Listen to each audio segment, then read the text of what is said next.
मेरी एक नजदीकी रिश्तेदार ने मुझे एक गरीब खातून का फैमिली केस रेफर किया और कहा कि शायद वो फीस अदा ना कर सके, ना करेगी तो मैं कर दूंगी। एनी हाउ मैंने उससे एग्री किया, उसका केस प्रोसीड किया और उस खातून को बुलाया, उससे पूछा उसके हालात वाकयात। तो उसने बताया कि मुझे सिर्फ सामान जहेज और बच्चों से मिलवाने का मेरा केस है, मुझे दो चीजें चाहिए। मैंने जब हक महर में लिखे 10 तोले सोने के बारे में सवाल किया तो उसने बताया कि ये 10 तोला सोना मुझे जरूर दिया गया था, लेकिन बाद में मुझे बताया गया, मुझसे ले लिया गया और मुझे बताया गया कि हमने ये फरोख्त कर दिया और कारोबार में इन्वेस्ट कर दी, जो कि कारोबार में नुकसान भी हो चुके हैं। कानूनन मैंने उसका केस तैयार किया जिसमें सरे फहरिस्त उसी 10 तोले सोना को ऊपर रखा, सामान जहेज के लिस्ट ऐड की और उसके साथ बच्चों की मुलाकात का केस उसने दर्ज किया। लड़की के पास फीस अदा करने के पैसे नहीं थे। जब मैंने सोने का क्लेम डाला तो लड़की ने मुझे दौराने केस कहा कि अगर ये मुझे 10 तोले सोना दे देता है तो मैं 5 तोले सोना आपको गिफ्ट करूंगी, 5 तोले खुद रखूंगी, मेरा तो डूबा हुआ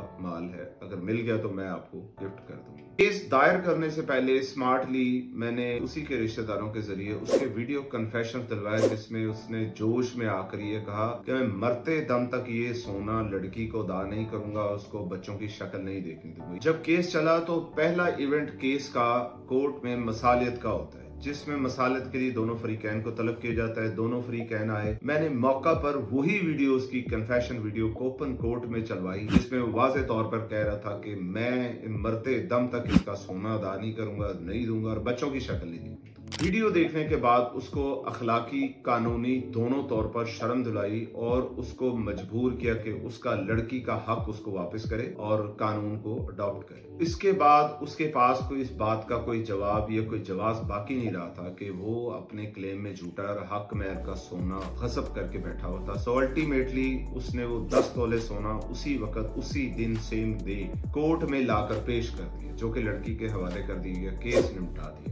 अल्टीमेटली वल्लाहु खैरुर राज़िकीन 5 तोले सोना बतौर मजदूरी मेरे खाते में लिखा था, वो मुझे मिला फिर बाद में।